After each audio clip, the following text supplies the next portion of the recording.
I'm Антонино Арико. I'm director of the Institute of Advanced Energy Technologies of the Italian National Council of Research.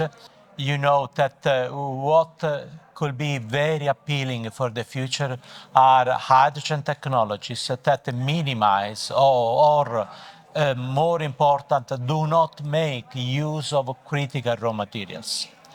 You know that there is a significant, let's say, issue in Europe regarding the availability of these materials.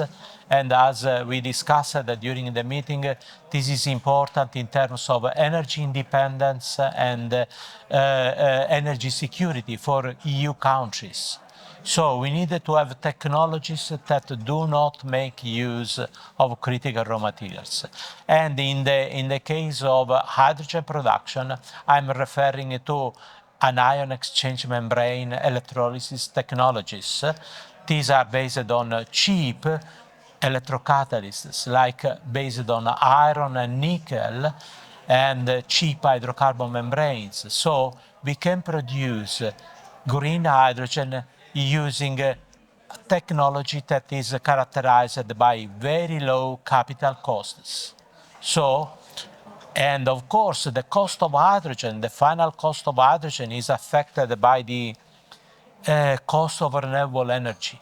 So we cannot get cheap hydrogen without cheap renewable energy. So we need to work in parallel.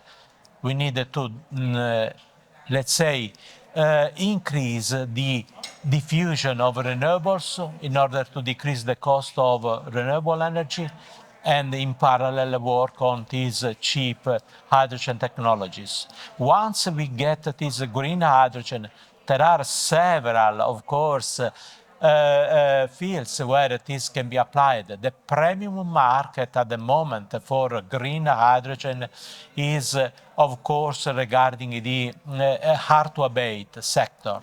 Hard-to-abate means those industries that are not, how to say, that cannot be decarbonized in an easier way. If you refer to cement industries, if you refer to steel industries, of course, these make use of natural gas. And the aim is to decarbonize these industries. So hydrogen is characterized by high-grade heat value. So hydrogen can replace natural gas in those industries. And of course, we need the green hydrogen to achieve complete decarbonization of these industries, almost complete decarbonization. So, in my opinion, the premium market at the moment for hydrogen is the hard-to-abate sector. But another relevant market is, of course, sustainable mobility, in particular heavy-duty vehicles.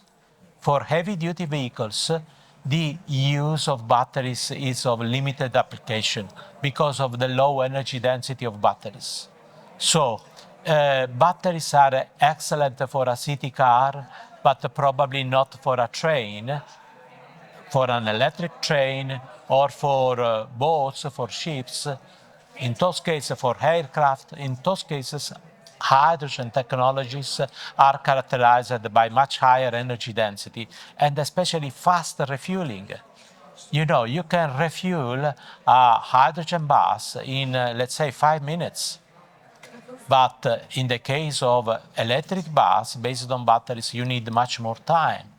So I will not say that there is a competition between batteries and hydrogen. These technologies are complementary.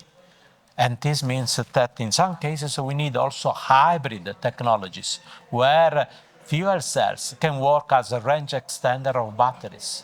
So you can get efficiency and autonomy, range, especially for some vehicles, especially for fleets like taxis, fleets, etc. So there are several important applications for green hydrogen, but we need to remember that the green hydrogen is a feedstock chemical. Feedstock chemical means that is, let's say, a base chemical for some chemical processes.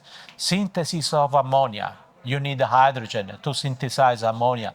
Ammonia is let's say, the base molecule to get fertilizers. So most of nitrogen-based fertilizers, all nitrogen-based fertilizers are from ammonia.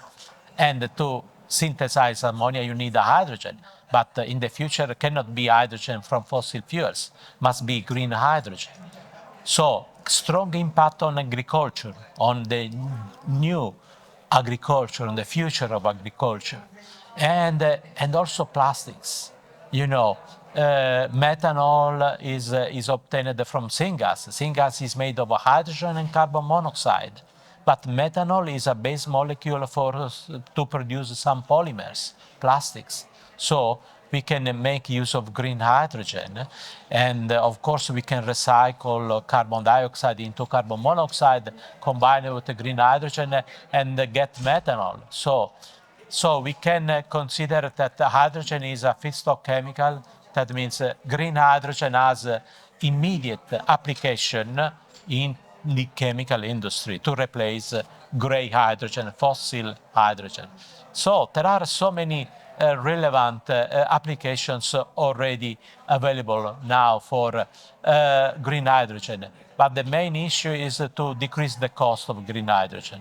So we need to achieve a target cost of 2-3 euro per kilogram. In that case, green hydrogen can become economically competitive, at least in Europe, for all these applications. In my opinion, in the future, we need more than one energy vector. So electricity, hydrogen as gas, e-fuels that can be obtained from hydrogen. E-fuels are, let's say, organic fuels that have been obtained from the conversion of carbon dioxide using green hydrogen. And of course, we need thermal energy to address the thermal energy as a future energy vector as well, to improve the efficiency of the entire energy system. And finally, do you have a message to the young generation and future researchers that, for example, are going to work in this center?